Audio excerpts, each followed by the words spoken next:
Good morning. Today we begin the book of Ezekiel. Ezekiel was a priest slightly before the Jerusalem fell, and then after Jerusalem fell, when the Israelites were in exile, he was a priest called to be a prophet. So he had a dual role in the life of the Israelites. And the book begins. It says in the 30th year, and in the 30th year of what anyway, but so Ezekiel was somewhere around 590 to 560 BC in that time span. And Jerusalem fell in 587. So, roughly halfway through maybe the 30-year term of Ezekiel being a priest prophet was the fall of Jerusalem to the Babylonians. And within this book, the word mortal appears many times, or some translations will say son of man. Like in verse 2, or chapter 2, it starts, he said to me, O mortal, or O son of man, stand, and so it's that reminder that we are different than God. We are subject to God, and that God is watching. And through this book of Ezekiel as well, there's the reminder that each one of us is responsible for his or her personal relationship with God.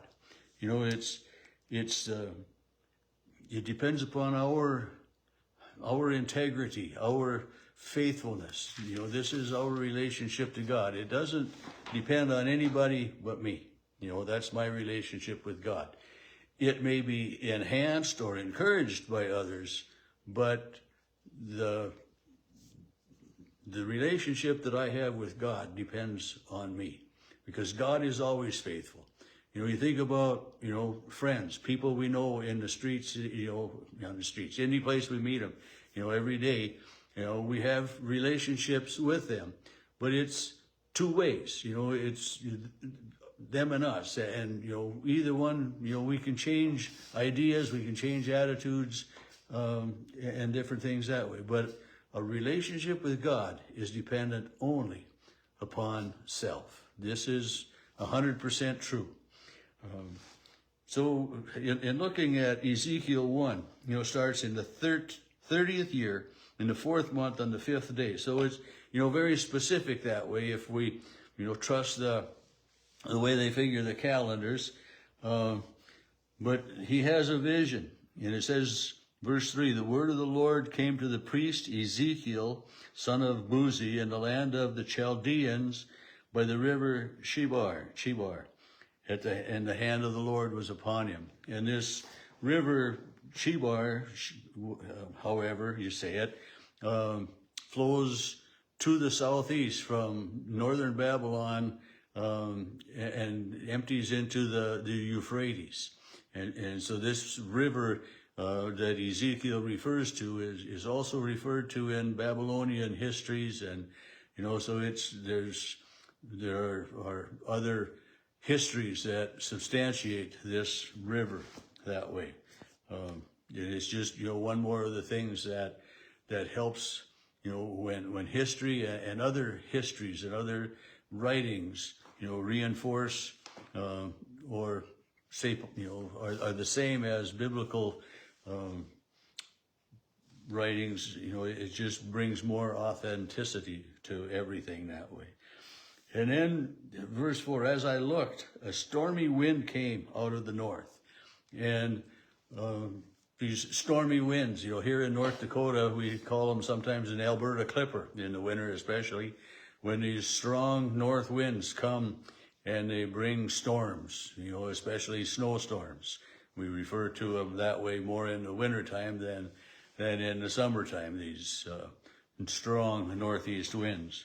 But a stormy wind, and so I'm helping you picture a stormy wind. And in this stormy wind, a great cloud with brightness around it, fire flashing continually in the middle of the fire or something, so it's like a thunderstorm. We have those thunderstorms when the lightning just continually lights up the sky. And I try to wrap my head around this vision that Ezekiel has, and I get lost in everything that he's portraying here, and I'm thinking, man, he, to be able to tell it and to bring it to as much as my mind can grasp it, he does a wonderful job. If I have to describe something, it's a whole lot different than what Ezekiel is doing here. Anyway, in the middle of the fire, something gleaming amber, and in the middle of it was something like 4 creatures, something like, and so this is a vision, and it is we wonder, well, what does God look like? What does heaven look like? And, so it says something like 4 living creatures. And to think of this appearance, their appearance, they were of human form, having 4 faces, and each of them 4 wings, and their legs were straight. Their soles of their feet were like the sole of a calf's foot. So we can picture, a calf's foot. We can picture wings, but 4 heads is just kind of wow, it's that way. And under their wings, on their 4 sides, they had human hands. So they got 4 sides, and right, left, front, and back. That's 4 sides. We got 4 sides. And their wings touched one another, with each of them moving straight ahead without turning as they moved. And then their 4 faces, one of a human being, one the face of a lion on the right side, the face of an ox on the left, and the face of an eagle. And so, a lion, an ox, and an eagle.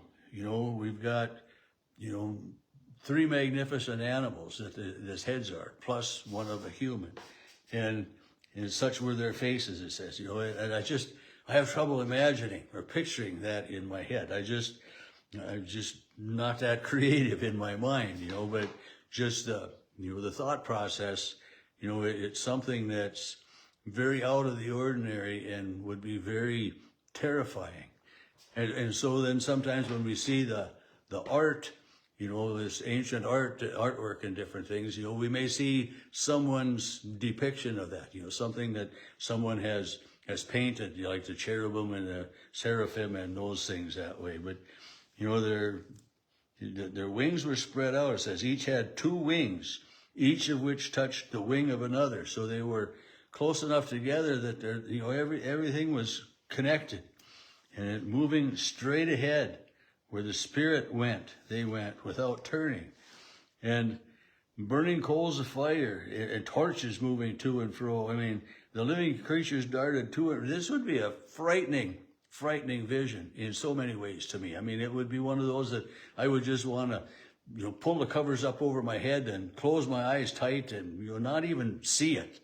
But with a vision from God, I don't think that would help, to bury your head in the sand, so to speak. It would still be there. And then verse 15, as I looked, I saw a wheel on the earth beside the living creatures, one for each of the 4. So there's 4 wheels, signifying, the ability to move and motion. And the wheels had rims and, very specific, 4 wheels. And the wheels had rims. And their construction was something like a wheel within a wheel. And when they moved in any of the 4 directions without veering, so that was completely fluid motion. It wasn't an abrupt stop and start. It was just, it could weave back and forth with no problem. And then verse 18, their rims were tall and awesome. And for the rims of all 4 were full of eyes all around. Full of eyes all around. And this is symbolizing, we say that God is able to see all. He's present everywhere. He knows everything and he sees everything, And so all of these eyes around the wheel, it doesn't matter how the wheel is turning or where, it's, the ability for God to see. And then if God can see, God knows. And it's just, and it continues on, this, trying to get this picture in my head, of these creatures. And it says again, verse 20, wherever the Spirit would go, they went. and the wheels rose with them, for the spirit of the living creatures was in the wheels. I mean, and so this is somewhat a picture of God, a heavenly being, of how God comes to us, or not how he comes to us, but of how God sees all his power, his strength, his might, and his abilities. And verse 27 says something that looked like fire, and there was splendor all around. So even in the midst of this awesomely horrifying creature, there was splendor all around. Like the bow on a rainy day, such was the appearance of splendor. And, a rainbow is a welcome sight. And then chapter 2, just briefly, begins, he said to me, O mortal. So here is, the first, I don't think that word mortal was used in chapter 1, but O mortal, stand upon your feet. And again in verse 8, but you mortal, hear what I say to you. Son of man, mortal, son of man. This is God speaking to us. And in chapter 2, it's, he's talking about the Israelites. Verse 4, the descendants are impudent and stubborn.